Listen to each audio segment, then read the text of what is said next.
Pastor Bakare, in the same light, what do you think can trigger the chain of reaction that you said it needs to happen in 2021, not 2023. But for the people in this room, what should they be doing as soon as they step out of that door? Thank you very much. I'm a storyteller sometimes. It helps me to navigate through difficult questions that the likes of Sean will ask.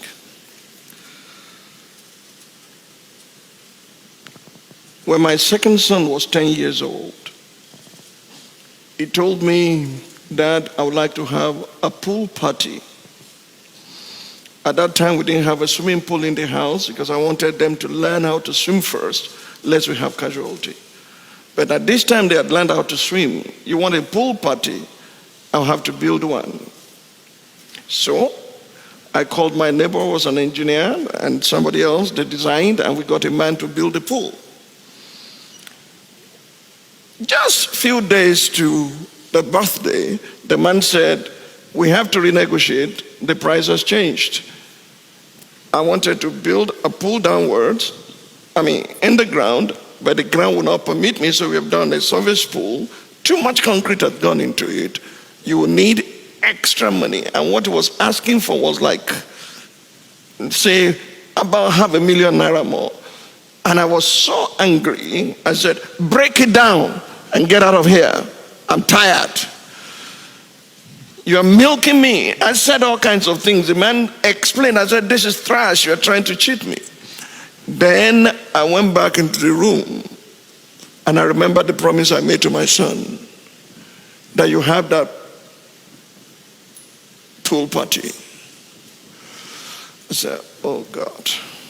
So I called him back and said, "Okay, take the money," and it finished. On the day of the party, I was looking at the eyes of my son and friends. It was so bright. They were so happy. And God asked me a question after the party. "Why did you not break the pool down?"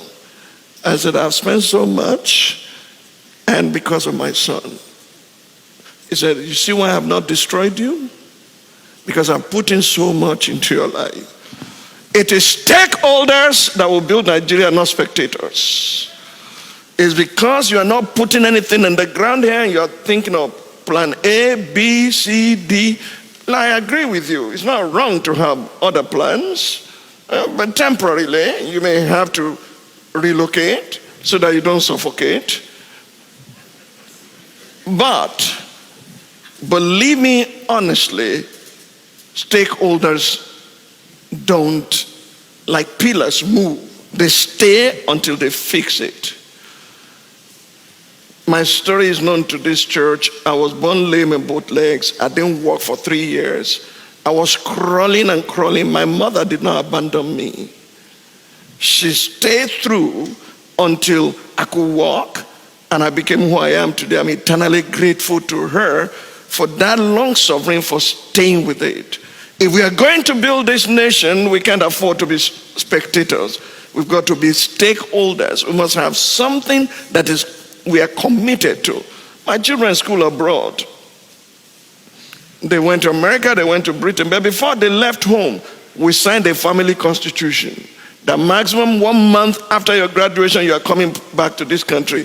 This country has given us so much, we must give back to it.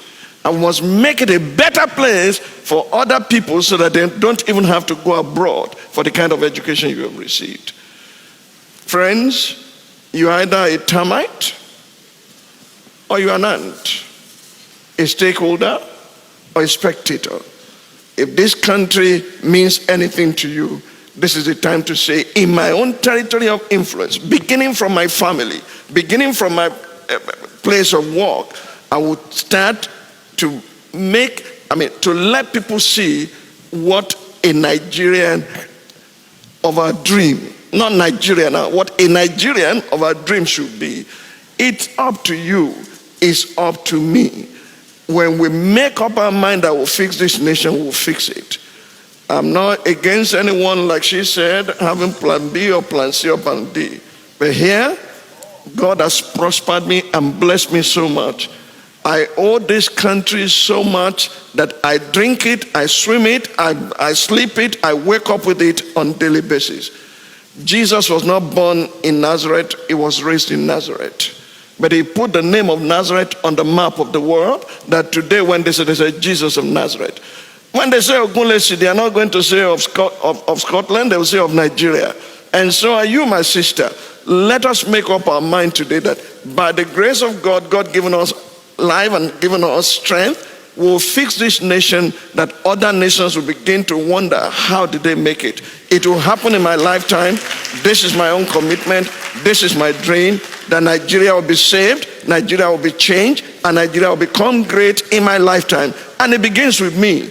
It begins with my responsibilities to the nation. I remember in the days of Buba Marwa, I preached on television, and it granted an interview. Said there are some of these pastors with big mouth and they don't pay taxes. I didn't know who he was talking about. I called my external auditor and I said, please put my tax papers together from when I started paying tax, 1975, up to that year, that I've never failed in paying my taxes. And I kept on telling you, you have no right to complain if you are not contributing your quota towards the development of the country. Don't talk about potholes on the road when you yourself are not doing anything to improve on it. It's up to us, it's up to you, it's up to me if Nigeria is going to be great in our lifetime, or if you want to leave this chaos behind for your children's children. I have grandchildren and I have more coming, a grandchild I have more coming, that I'm thanking God for, that they will be proud to say, I'm a Nigerian.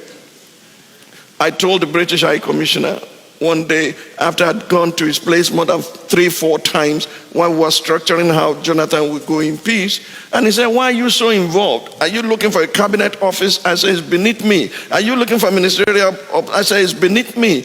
I want a nation that works. And he said, what do you mean? I said, I was in your country, in the UK, and I needed to apply for British passport. I went to British Post Office, took a form, filled it, paid the right postal order, whatever it is, and sent it to them. Within a week, all the supporting documents were returned to me. And after a few days, the British passport came. I didn't call on phone. I didn't visit anybody. I didn't go anywhere. You write a letter to any ministry in Nigeria today, be it state or federal. If you don't show up, there's no reply.